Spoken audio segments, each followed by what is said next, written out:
我喺10幾年前聽過一個朋友講一段關於返廣州屌女仔嘅經歷。我覺得係真人真事嚟㗎，係啊，冇錯啦。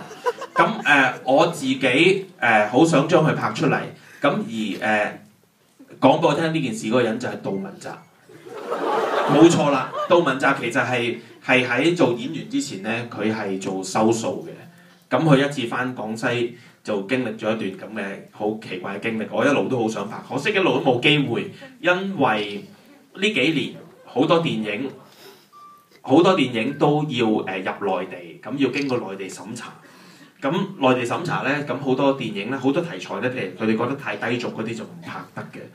咁即係佢驚教壞咗啲觀眾啊！咁但係我就唔覺得嘅，因為我唔會覺得大家頭先套戲好唔好笑啊？好笑啊嘛！咁你睇完低俗喜劇，你覺得咁好笑，你唔會大家出嚟嗰陣話：喂，頭先低俗喜劇都咁好笑咧，不如我陣間入去嘉道理農場屌啲女仔咯！即係你唔會咁諗噶嘛，係咪先？嗱，但係可能有觀眾咁諗嘅，嗱，拜託你哋千祈唔好，因為我查過啦。嘉道理農場得2隻女仔嘅啫。OK， 今晚好多人睇咗呢部戲嘅。第一入去有排輪，第二如果你同埋啲女仔其實真係好可憐㗎，你哋千祈唔好咁做。冇借唔到出嚟啊！佢話除咗教育嘅關係咧，佢就先至借。我話明明我哋今次就教育大家唔好屌啲女仔，我話點會唔係教育啫？但係你都唔肯借俾我哋。咁所以千祈唔好去屌佢哋，因為如果唔係咧，咁你睇完部戲去屌佢哋咧，傅明軒就投訴我㗎，係啦。咁所以我覺得我好想拍一啲戲係可能係好瘋狂嘅，可以讓大家笑得好開心。特別喺香港呢幾年，我覺得好多時有好多唔開心嘅感覺。咁我覺得大家觀眾應該入戲院裏面放鬆一下。咁所以如果你睇完呢個戲咧，你覺得喜歡嘅，返屋企好希望好咩？你希望如果將來見到一啲類似咁嘅電影，好想喺戲院裏面睇到一啲咁嘅港產片，拍俾香港人睇嘅港產片。咁你哋希望你哋將呢部戲推介俾你身邊嘅朋友、同事、同學或者屋企人都得㗎。你翻去同爹哋媽咪講話，喂，爹哋今日部戲咧，爹哋今日部戲咧好啦，好笑㗎，都得㗎。咁如果你覺得部戲唔好笑嘅，唔緊要㗎。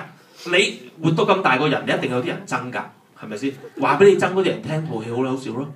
咁然後等佢哋入場扇佢哋啊嘛，好唔好啊？好我哋仲有一包爆炸糖，邊個有問題想問我，送俾佢。哇！嗰個女仔舉得咁快，你真係好需要。咩啊？聽唔到？微博咗出去乜嘢啊？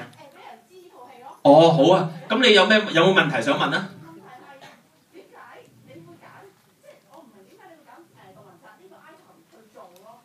即係我係同諗其他嘢，我係諗到杜汶澤講呢個故事。你知唔知10年之後嘅今日先拍呢套戲出嚟咯？屌女仔喎！嚇！屌女仔喎！你好似講到好似平常啊，點解要拍咩咁樣？唔緊要，送包爆炸糖俾你先。係。上堂咩？好，下次我哋拍下一集嗰陣，屌第二種動物啊，或者我下次考慮拍畫皮咁成功，我哋拍包皮。好最後非常非常多謝大家支持香港電影，多謝你哋，多謝。嗱，記得唔好去屌啲動物啊！